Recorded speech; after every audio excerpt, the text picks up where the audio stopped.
Campo Ligure sono tutti giovanissimi e quando sorridono fanno dimenticare per un momento il loro drammatico vissuto di migranti, fra guerre, persecuzioni e disumane odissee. E questo è uno degli alloggi dove vivono i ragazzi gestiti dal Centro di Solidarietà CEIS in piena intesa con il Comune. Con Andrea Pastorino, sindaco di Campo Ligure, siamo di fronte al Comune ma anche in uno degli appartamenti dove vivono i ragazzi migranti che sono appunto qui a Campo Ligure. Quanti sono in tutto? I ragazzi che sono qui a Campo Ligure gestiti dal CESI, quindi in questi appartamenti sono 24, 3 in appartamenti in questi due condomini e uno in un appartamento di via Trento all'interno del paese. Poi abbiamo altri 11 migranti gestiti dalla cooperativa Agorà che aderiscono al progetto SPRAR. Campo Ligure è già molto attivo con gli altri comuni dell'Unione Stura, Orba e Leira nella rete internazionale SPRAR per la protezione dei rifugiati e richiedenti asilo. Ha aperto le porte a questo nucleo di giovani migranti per molte attività volontarie a beneficio di tutta la comunità. Per noi sono diventate una risorsa, in effetti abbiamo aderito subito al progetto SPRAR quando è stato lanciato dall'ANCI nazionale, dal Ministero degli Interni, perché come dicevo già a tutti parecchi suoi colleghi, io ho iniziato a fare il sindaco di questo comune che avevo 7 dipendenti operai esterni, oggi sono a 3. Quindi grazie a questi ragazzi, grazie ai lavori socialmente utili degli operai dell'Ilva, in questi anni siamo riusciti a gestire comunque più o meno degnamente il nostro borgo, che lo ricordo visto che anche qui è uno dei borghi più belli d'Italia. Quindi versanti, manutenzione dei giardini, impianti sportivi, anche il sociale. Cimitero, castello, area del castello, ora poi andrete a vedere nel castello, visto che l'inverno scorso non è nevicato, è stato fatto un lavoro veramente incredibile. L'area del castello è un'area molto vasta, grande, che con i volontari, gli amici del castello e questi ragazzi si è pulito e sistemato a dovere. Quindi questi ragazzi, se sono stati disponibili, hanno sistemato le ringhiere del campo sportivo, quindi quello che gli è stato chiesto hanno più o meno sempre fatto. Questa è la piccola capitale del filo d'argento della filigrana, che però con questi rapporti pubblico-privato-sociale intesse anche, diciamo, dei fili di integrazione. Dentro il paese com'è vissuta? Allora, il discorso dell'integrazione è quello che io ho detto dall'inizio: se noi ne abbiamo un numero evidentemente non enorme che si possa gestire, che si possa fare, la popolazione poi non credo e mi auguro e spero, e a oggi io non ho ancora avuto nessuno che è venuto in comune a protestare, nessuno ha mai avuto il coraggio di venire dal sindaco e dire ma perché ci sono 30 ragazzi qua e come mai. Quindi sono le voci che chiaramente ci sono, come in tutti, credo in tutti i paesi, tutte le cose, viviamo in Italia, questo problema è un problema sicuramente importante e grande, però secondo me il Paese poi è in grado di ricevere, di accogliere e di dare la sua disponibilità, e l'abbiamo visto l'anno scorso quando abbiamo chiesto degli indumenti per l'inverno per questi ragazzi e siamo stati sommersi. Il coinvolgimento e l'inserimento nella comunità passano innanzitutto dalla possibilità di comunicare per conoscersi, a partire dai corsi di italiano, come questa lezione nella biblioteca comunale di un allievo del Kurdistan iracheno con l'insegnante di Agorà. Maria ha una maletta larga, sì. Giovanna ha una maletta stretta, sì. Pietro ha una macchina molto costoso, Sabrina. Sì, Sabrina ha una macchina economica. L'italiano è difficile? Sì, difficile, ma io non scrivo in scuola in Iraq. Facile italiano. Sì.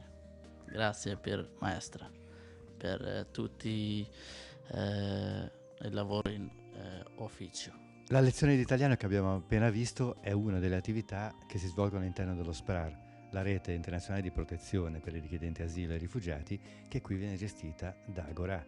Quali sono le attività che si svolgono e quante persone vivono in questo regime qui in Valle Stura? Allora, in Valle Stura abbiamo aperto 36 posti distribuiti su 10 alloggi che sono nei vari comuni della valle, proprio per assecondare questa accoglienza diffusa che è quella che più funziona per l'accoglienza dei migranti. E l'italiano è sicuramente una delle nostre attività essenziali, perché la lingua è il primo ostacolo da superare, e dopodiché appena i ragazzi e gli ospiti, e anche molti sono adulti e famiglie, hanno acquisito un minimo di competenza della lingua, cerchiamo di integrarli con un po' di volontariato e poi con attività di tirocinio in varie aziende che collaborano con noi e che ospitano queste persone perché abbiano una prima sperimentazione del mondo del lavoro. Perché SPRAR è già un'accoglienza di secondo livello, è una, diciamo, in qualche modo prepara a un radicamento. Esatto, SPRAR dovrebbe essere il superamento dell'emergenza e quindi una fase proprio più volta all'integrazione e all'autonomia delle persone sul territorio italiano. L'esperienza che si sta svolgendo qui a Campo Ligure dal punto di vista vostro com'è? Molto positiva, e abbiamo per esempio un nucleo che è in dimissione nei prossimi giorni, che sono riusciti a trovare un lavoro in parte saltuario, in parte un po' più continuativo qui in un'azienda della zona, e quindi cercheranno casa qui e si installeranno. E ora andiamo al Castello Spinola, dove il lavoro volontario dei ragazzi migranti gestiti dal CEIS, sempre accompagnati dagli operai comunali e tutti iscritti al registro dei volontari campesi, ha risistemato aree verdi e versanti e vive nuovi scambi con i coetanei anche attraverso lo sport. Anche la pulizia e la sistemazione dei versanti del castello di Campoligure è tra le attività volontarie di questo gruppo di migranti gestiti da voi.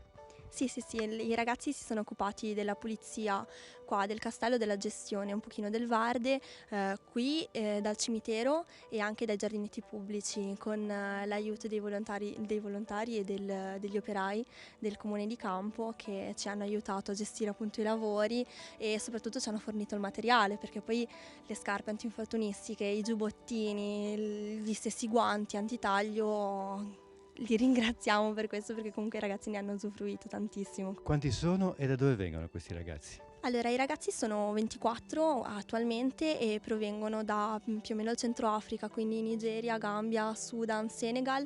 Abbiamo un ragazzo della Liberia e alcuni ragazzi del Mali. Sono tutti maschi e sono tutti molto giovani, infatti abbiamo avuto anche una grande integrazione grazie anche ai volontari della Croce Rossa di Campo, perché alla sera vanno a giocare a calcetto. Anche piccoli interventi di ingegneria naturalistica per i versanti del castello fatti sempre da questi ragazzi.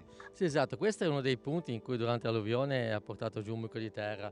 C'era la terra mucchiata fino in fondo, qua era un problema anche a venirci con un piccolo mezzo, e quindi loro, con l'aiuto del nostro capo operaio Renzo, hanno sistemato una passerella qua perché era praticamente inagibile questo percorso, e sotto hanno costruito una serie di muretti che non sono a secco come i vecchi genovesi, comunque con delle tavole, tutto come l'antica pale picco, come si dice, hanno tirato su tutta la terra e hanno reso di nuovo agibile questo pezzo di parco del castello. Ma come vivono i giovani migranti negli appartamenti del CEIS che abbiamo visto insieme al sindaco di Campoligure? In ogni appartamento sono ospitati 6 ragazzi che diciamo condividono appunto gli spazi comuni e noi cerchiamo di dare loro una somma, diciamo, a settimana per fare la spesa, di modo che è una somma comunque molto bassa, irrisoria, di modo che appunto debbano metterla in comune e fare una spesa comune, quindi cercare di mangiare tutti insieme, di modo da favorire l'integrazione anche all'interno della stessa casa. Lo preparano? Sì, preparano tutto loro. Sì, da quel punto di vista i primi tempi è stato difficile, perché c'erano soltanto 2 o 3 ragazzi capaci a cucinare, quindi facevano dei turni doppi per cucinare per tutti quanti, però poi poco per volta si impara comunque, quindi hanno imparato. Cucinano anche la pasta, che gli piace un sacco, quindi.